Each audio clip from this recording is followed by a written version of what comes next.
Listen to the people, listen to humanity, listen to the parrot, Parrot TV, Parrot TV, Parrot TV, Parrot TV, Parrot TV, Parrot. Listen to the people, listen to humanity, listen to the parrot, Parrot TV, Parrot TV, Parrot TV, Parrot TV, Parrot TV. Listen to the people, listen to humanity, listen to the parrot, Parrot TV, Parrot TV, Parrot TV, Parrot TV, Parrot TV, Parrot TV, Parrot TV, Parrot TV, Parrot TV, Parrot TV. The Literary Corner, brought to you by New York Parrot TV, the voice for humanity. Hi, welcome to New York Parrot's Literary Corner. I'm Dustin Pickering, your noble and honest host on some days. And this is one of those days, episode 203. And I'm glad we have reached the milestone of over 200 episodes, because today we have a nice, wonderful guest. You're going to enjoy this program. We have Mark A. Murphy, who is an ace poet living with GAD and OCD. He has poems forthcoming in Cultural Weekly and Acumen. He is a Pushcart nominee and has published 7 books of poetry to date, including 10 Cat Alley and other poems not to be reproduced by Venetian Spider Press 2021. And if you guys remember, we had William DeVault of Venetian Spider Press not too long ago. So if you want to go back and watch that episode and get some ideas from that one, it's definitely worth giving it a shot and giving it a look. And so without further ado, Mark, how are you today? Yes, I'm very well, thank you. How are you? Doing excellent. I'm just curious. I also have some mental health issues myself, and I'm curious how that affects your writing abilities and your output, your literary output. Well, I would say in recent years, if anything, it's enabled me to write more than ever. Mm-hmm. I'm not sure how much you know about OCD. A little bit.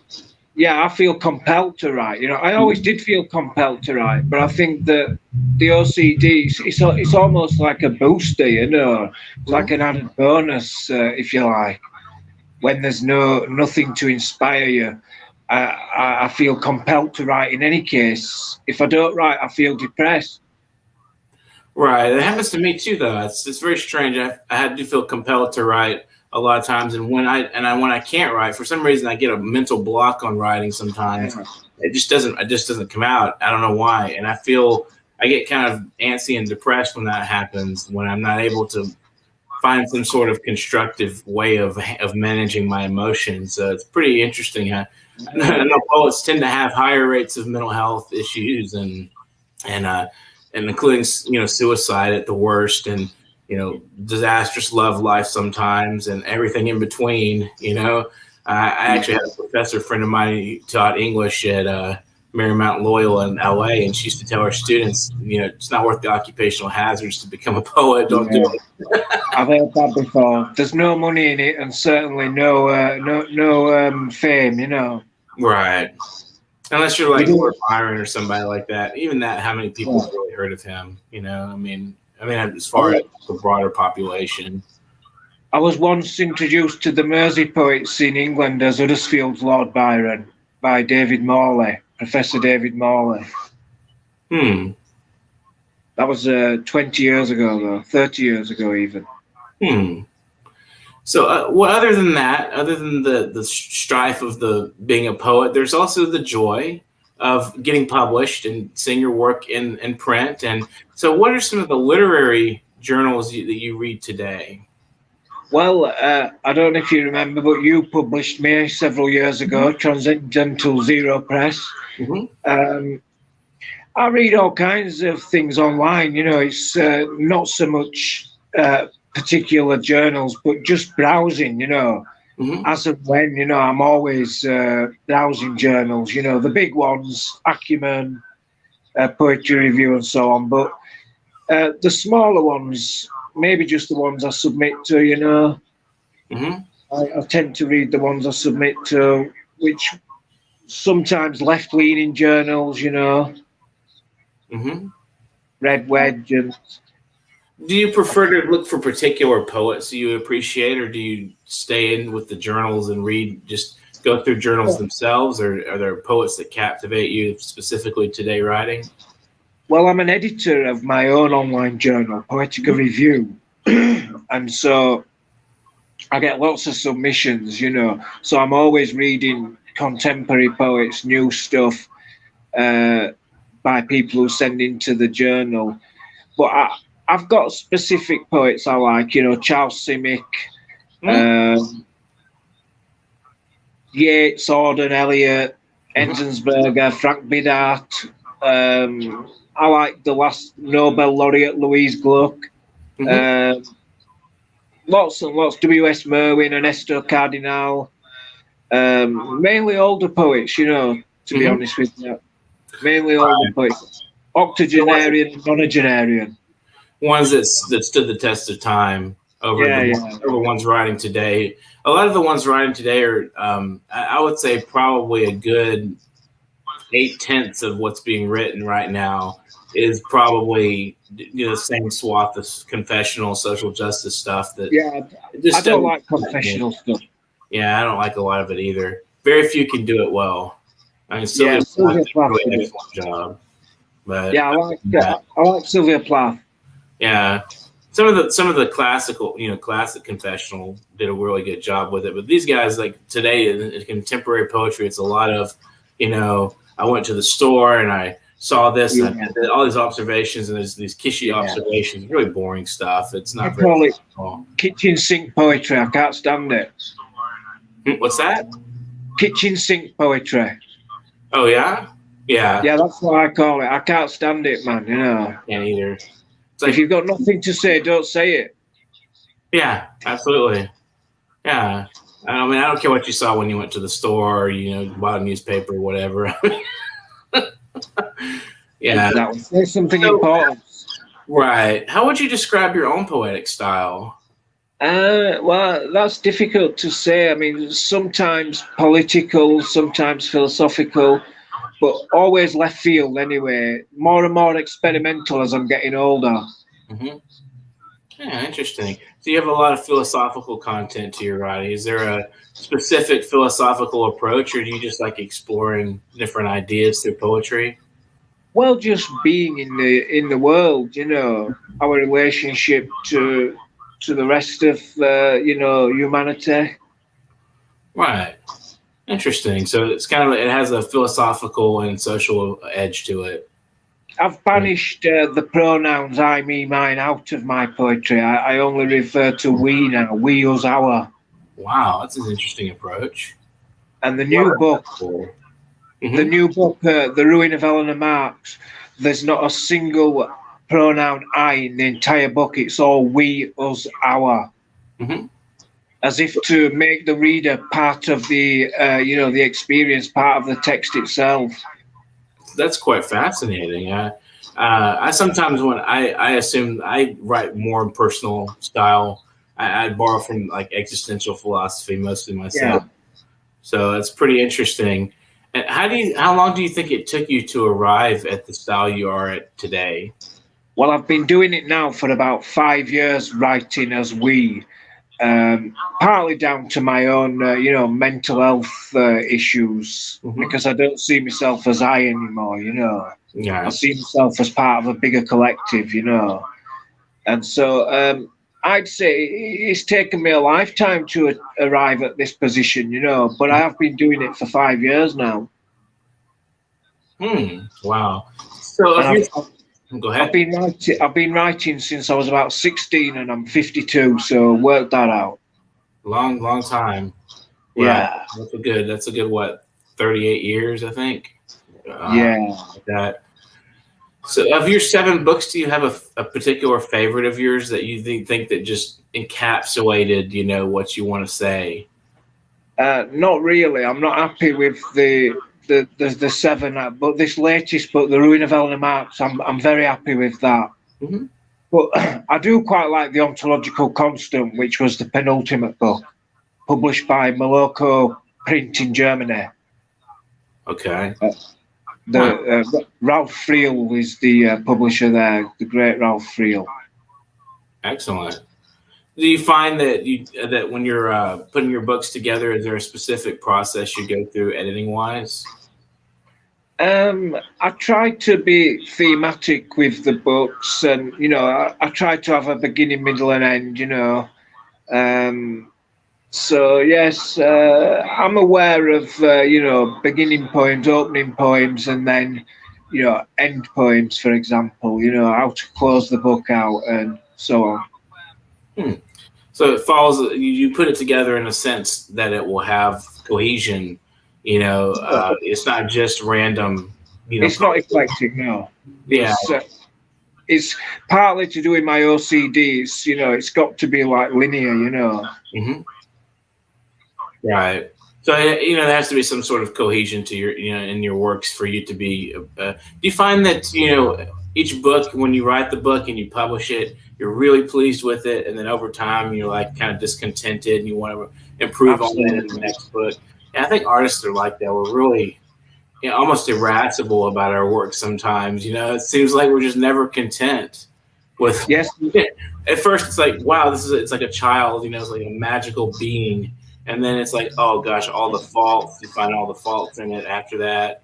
Right. Yeah. The Ontological Constant was translated into German, and I was forever sending updates to the poems until the publisher finally said, "I can't afford to do this anymore, Mark. You're going to have to just, settle with this manuscript and leave it at that." But I was forever wanting to, rewrite and update and make them better. Even now I return to it and, rewrite the poems. So I'm forever going backwards and rewriting and renewing them. Right. And so that's a very philosophical title, The Ontological Constant. Did you find that it translated well into German? Because you hear a lot that Germans are the philosophical. Yeah. It's a philosophical language. Well, there was one poem called Being and Doing, which I can read to you, and the Germans said it was untranslatable. They said they couldn't translate it. And so that one had to be left out of the book. Wow. Well, that's unfortunate. So did you ever get it published in an isolated journal somewhere or find another place for it? Yeah, it's been published. I can't remember where, but along the way it's been published, yeah. Excellent. So it's one of those stray poems that just didn't quite make the pack, and then you put it to a good use somewhere. That's right, yeah. Would you like me to read it to you? We can do that after the break. When we got a break after about 20 minutes, I'll let you read a few of your poems. It'll be excellent. Okay. So, what do you think the role of a poet is in society at large? Well, I think that poets are in a very privileged position in this society. Although we tend to be overlooked by the mainstream, I think that anybody with any kind of public voice has a responsibility, first of all, to say something pertinent, something important to all of us. And I think, with that responsibility, comes the need to be honest. Basically, we need to try and get as close to the truth as we possibly can. Absolutely. So, how do we fulfill that role? And do you think we have? Why should people pay attention to poets? Why should we be given attention and by the mainstream audience? It's assuming that we have that opportunity. Yeah, why should they pay attention to poets as opposed to pop singers, for example? Right. Yeah, there's absolutely no reason why they should pay attention to poets, except, if, like me, you've been at it a long time, then, like yourself, we've had a lifetime of experience at this, perhaps we might have something to say to the collective, I don't know. I think so. Given time, you start to hone your message and hone what you're trying to say. A lot of times we start off as sort of clueless. I was having a conversation with a poet the other day on this program about how I started off imitating Bob Dylan and E. Cummings and people like that. And I didn't know exactly what I was doing. I was 16 years old, but gradually it develops into something your own, and you have something actually special and pertinent to say to the world. I used to love E. Cummings, and again, I imitated E. Cummings at 16. No, we have something in common. Yeah. I kind of grew out of it along the way, I read all his work, recently. I went through his entire collected poetry. It was really interesting experience. I read most of his short books, like a few poems here and there when I was a kid, and I didn't get into really delving into the full body of work until maybe 5-6 years ago. I still rate it. 73 Poems is one of my favourite books of poetry. Wow. Yeah, he's a great poet. Yeah, I love E. Cummings. He changed the world, changed the world of poetry, certainly. Mm-hmm. And, for the better, I think, Right. Do you think that when Shelley wrote that poets are the unacknowledged legislators of the world, do you think he was onto something, or was he just totally full of himself? No, I think he was onto something, definitely. I think experience at French Revolution kind of, lends itself to that, The great poets are also great rhetoricians,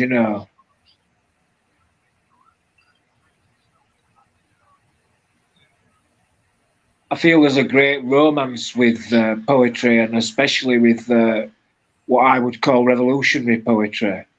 Mm-hmm. I've always been kind of curious what political and social conditions create an entire movement of poetry. Like you have the Romantics, and then we talked about the confessional school. It's like there's some sort of, because it reflects the society at large in a lot of ways, and at the same time it goes up above that. It's sort of like, I don't know, like condenses the social happenings and social consciousness and kind of creates a soup of sorts out of the what's happening around. I mean, I find it fascinating how we can do that, and at the same time maintain the spirit of originality in what we do. Yeah, I think that as the philosopher Karl Marx said, it's. I've got the quote here. If I can just get it for a second. You're watching Parrot TV's Literary Corner. I found it. It's not the consciousness of men that determine their being, but their being that determines their consciousness. I don't think poetry stands above or outside of society. It's a direct reflection of the material forces at work in society. I think that's what I believe. So would you describe yourself as communist, or would you describe yourself as just that particular aspect of that philosophy? I'm not a communist. I'm not sure if I'm even a Marxist, but certainly I'm extremely left of centre, and believe in some kind of communal type of living arrangement, for humanity. Mm-hmm. In any future setting, I think that the only way humanity will survive the next time period, next few hundred years, is if we move towards that kind of living arrangement, a more communal type living arrangement. I don't think that this system can go on unchecked anymore. It's too out of balance, basically.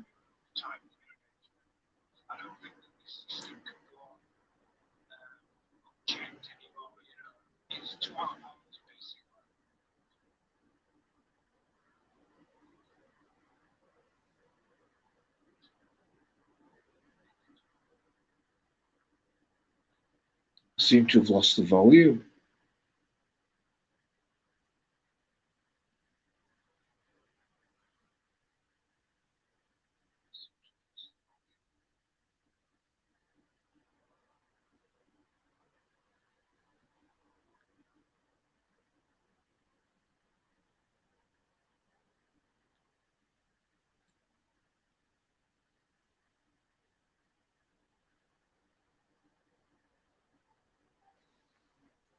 I don't know. Hello?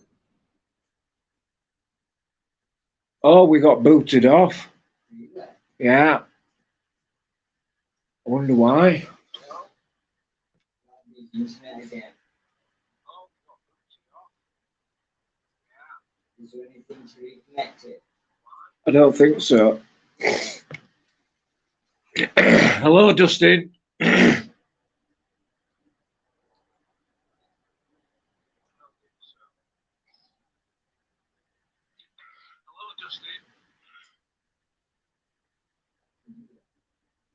He's not there. He's not on the screen.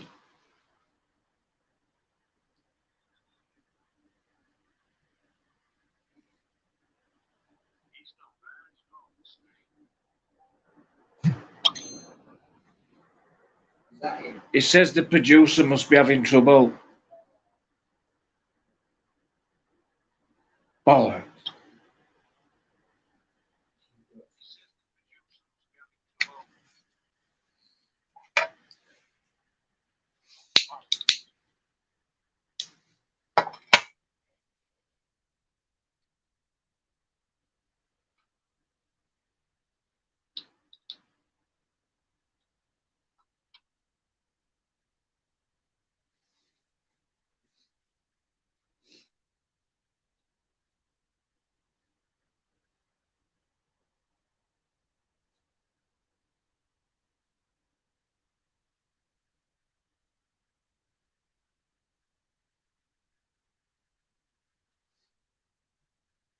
Facebook, see what's happening.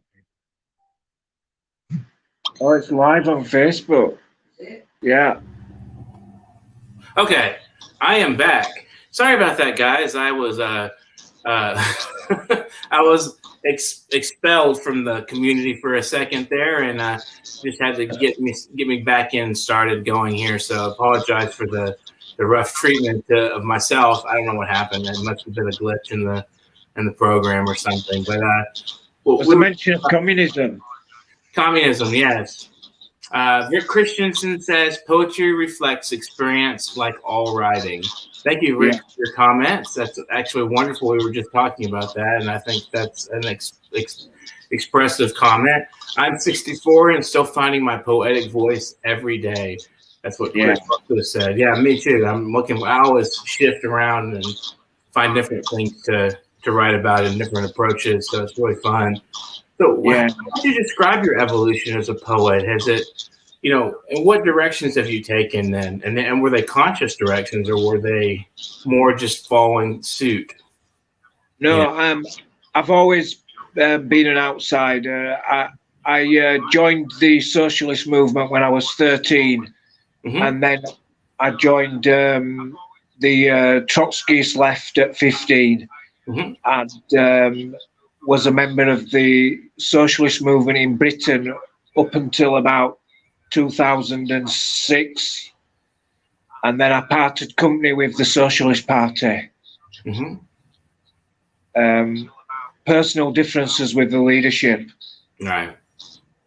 Which, not for this program, but certainly I still hold true to the ideas. Right, absolutely. Some good ideas, and I find that a lot of times the behavior of some people in those circles is not compatible with the ideals themselves. Absolutely, and I find I think it happens in any circle. Yeah. There's always an Edward Aveling in every circle. Right.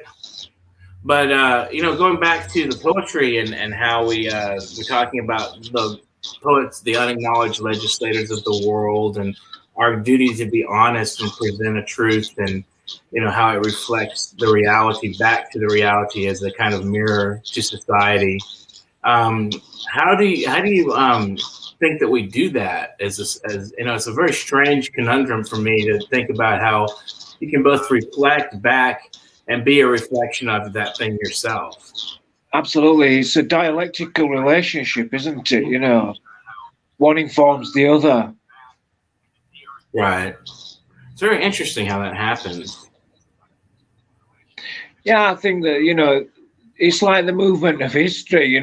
We start with a thesis, we move to an antithesis, and then eventually a synthesis of the two, and then a new thesis, new antithesis, and so on. I think that, the universe is a very dialectical place, and poetry's dialectical too. Right. Absolutely. sometimes it can be an argument with itself, or it can be a squabble with the world itself too. It can be very, poets can be rebellious, and they can also be, conventional. Yeah, life's a paradox. Yeah, it's just like two things can be, they're not entirely exclusive to each other. Yeah. No, I think that life's paradoxical, and poetry itself is paradoxical. Our need to, express what other people are quite happy to leave alone. What is it that compels us to share with other people, Right. It's a good question. Have you been to any live poetry gatherings lately? And if you Not lately. You don't do those? There's nothing in this town along them lines that I'm aware of. Yeah, it's hard to get people inspired here. Like on my side of Houston, I've had a hard time bringing people to these readings when we used to have them, and then when COVID, struck, and it just leveled everything. Like no one even wanted to come out, so I haven't done anything in a while like that. I think that there are some readings in pubs around the town occasionally, but I don't drink anymore, so I don't tend to go to pubs. Right. Yeah, they have some at pubs and bookstores, and we had one at Barnes and Noble down the road from me that was we did for a while, and then the crowd just sort of leveled. It was just not, people weren't coming anymore, so we stopped. Yeah. I think there was an organisation called the Albert Poets in Huddersfield, but they tend to be all over 60, and there's no new blood, Do you think aging as a poet kind of like, I don't know, what would I say, like makes you more of a, less quabble with the world, and, more passive, and when you write in your poetry, it just doesn't, it starts to kind of have the energy and stuff of these young people, because it seems like the younger audiences are the ones that are getting most of the attention these days. I kind of, I still feel as though there's a lot that needs addressing, a lot of imbalances that need redressing. Still plenty to say, more to say, in fact, than ever before. Certainly this generation's faced with the ecological situation as it unfolds, and if we don't resolve that, well, there won't be much more of human civilization to go at. So I think the most important poetry today is what I would call eco-poetry, along the lines of W.S. Merwin. Mm-hmm. Right. Yeah, he passed recently, unfortunately. Interesting poet. So how do we go about, as poets, toppling these questions? Other than writing about them, is there some sort of activist-related work, or is there anything that poetry can do to actually cultivate a new mindset in people? Well, I think that street activism is for the young. I think I'm a bit too old for that now. Although Bertrand Russell was in his 80s and he was still marching at Aldermaston, back in the 50s. So you're never too old to be an activist, but I gave 30 odd years of my life to the movement, and I feel as though I'm done with that side now. I'm more interested in writing about things, than being an activist on the street, shall we say. Right.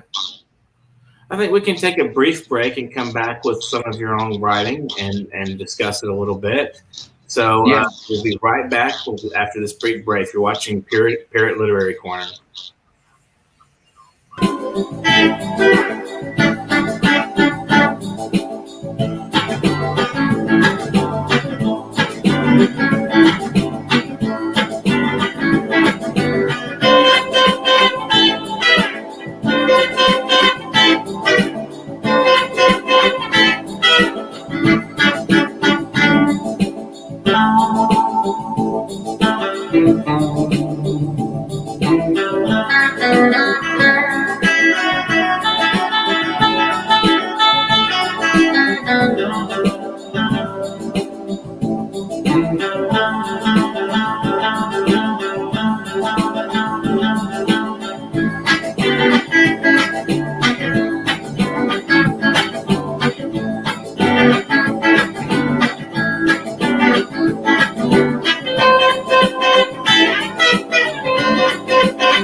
watching the New York Parrot TV, the voice for humanity.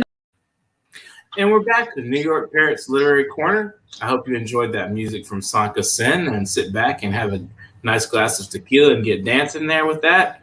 We have Mark Murphy on the program today, and he's going to share a couple of his works with us.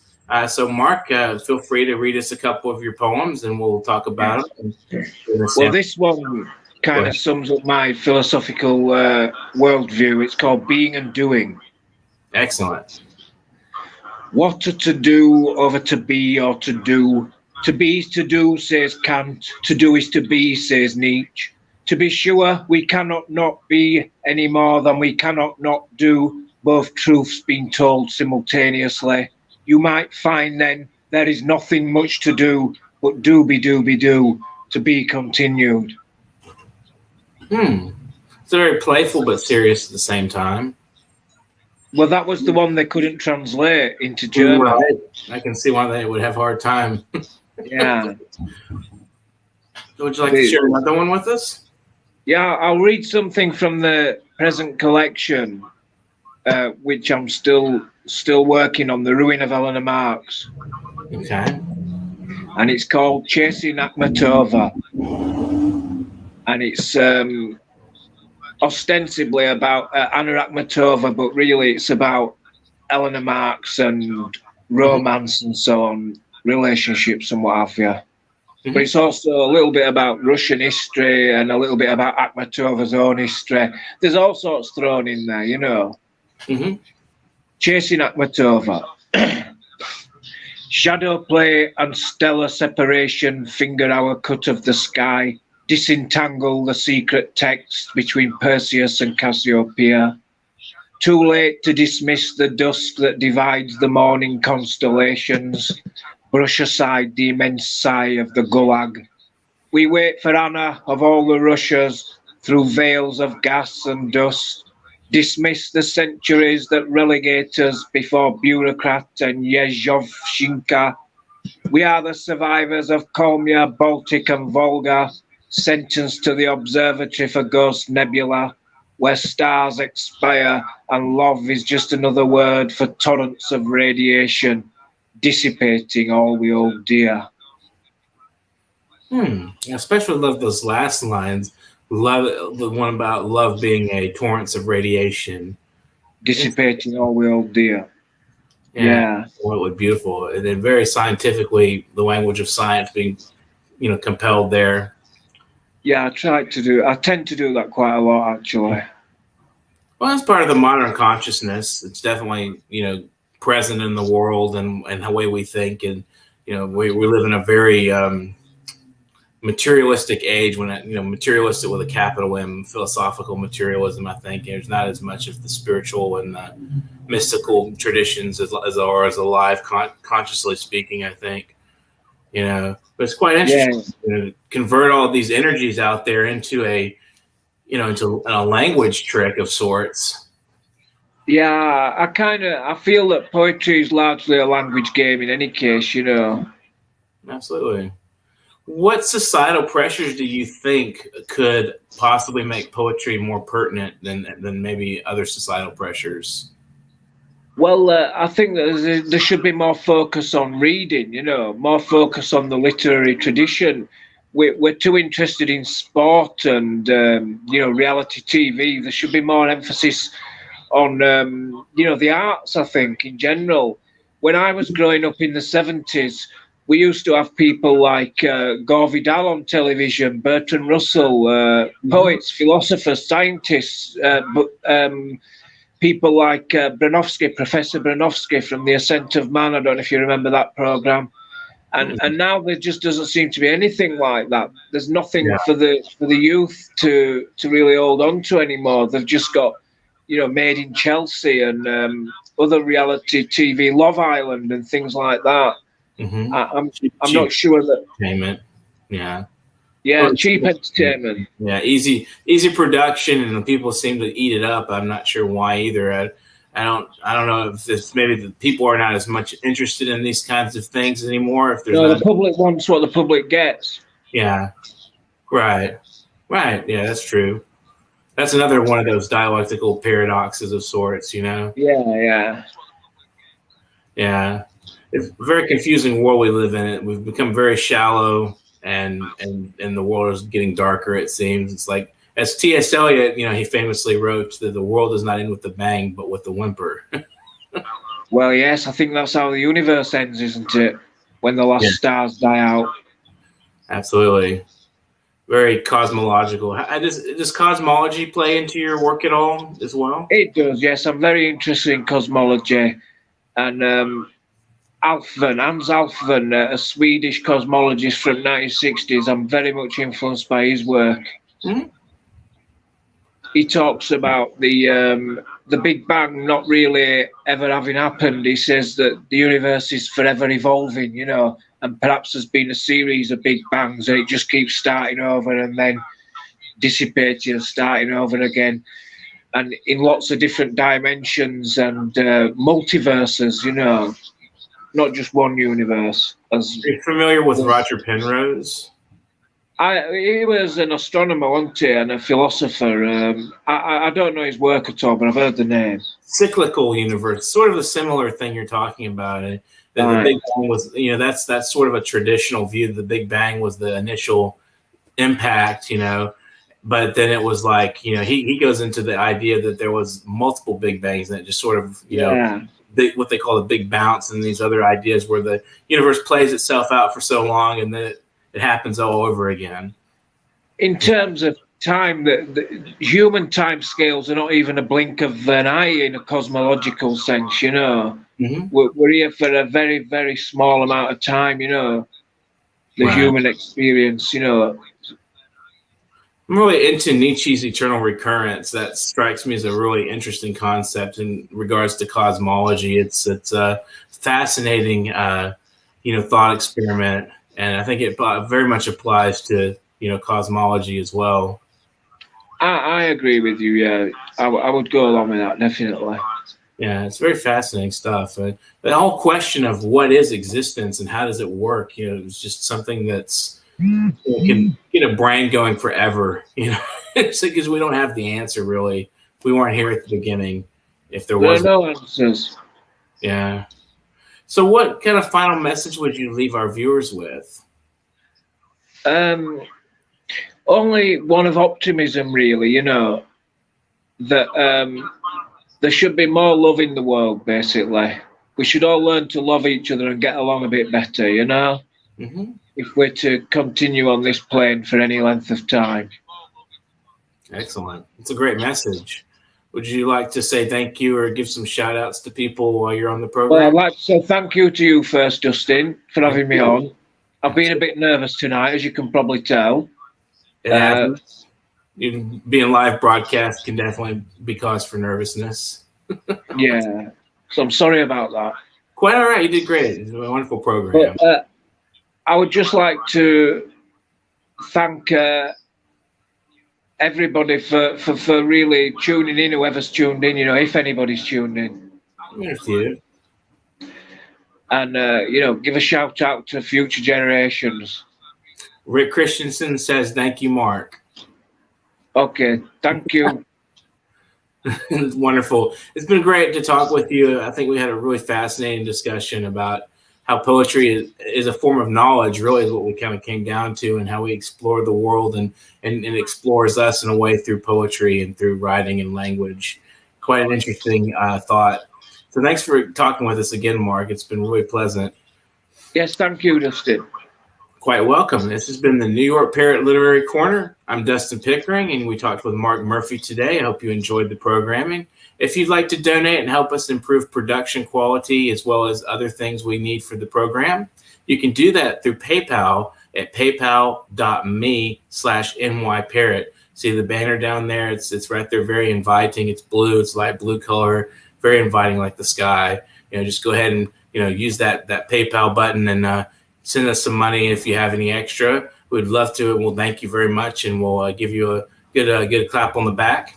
And if you want to be a guest on the program, or you know people who write and who would like to talk about writing and literature, you don't have to do anything fancy. You know, we just talk about your promotion of your books or your works. you can get in touch with me, Dustin Pickering, at Literary Corner at NewYorkParrot.com. As you see there on the blue banner, that's very comfortable, very, the aura of this banner is inviting. It wants you to talk to me. So please get in touch. And if you haven't subscribed to the channel on YouTube and you're watching right now, shame on you. Hit that blink, blank, boink, hit that subscribe button. You'll be notified when we're back on. We do a daily show. This has been episode 203. Imagine that. As we discussed on the program today, there's not a lot of intellectual curiosity out there right now, and we're trying to stimulate people. We're trying to get people interested in the art of thinking, as well as the art of writing and expressing yourself eloquently, as I sometimes do and most of the time don't, as a host. And thank you very much for joining us, Mark, and thanks to our guests all across the board. Keep an eye out for a flyer coming up that will be about our Parrot Series 2 volume. That will be excellent. It'll be twice as good as the last one. I'm sending out emails now to get contributions from you guys. So be on the lookout and have a great afternoon. Get writing, get reading. Listen to the people. Listen to humanity. Listen to the parrot. Parrot TV. Parrot TV. Parrot TV. Parrot TV. Parrot TV. Parrot. Listen to the people. Listen to humanity. Listen to the parrot. Parrot TV. Parrot TV. Parrot TV. Parrot TV. Parrot TV. Listen to the people. Listen to humanity. Listen to the parrot. Parrot TV. Parrot TV. Parrot TV. Parrot TV. Parrot TV. Parrot TV. Parrot TV. Parrot TV. Parrot TV. Parrot TV. The Literary Corner, brought to you by New York Parrot TV, the voice.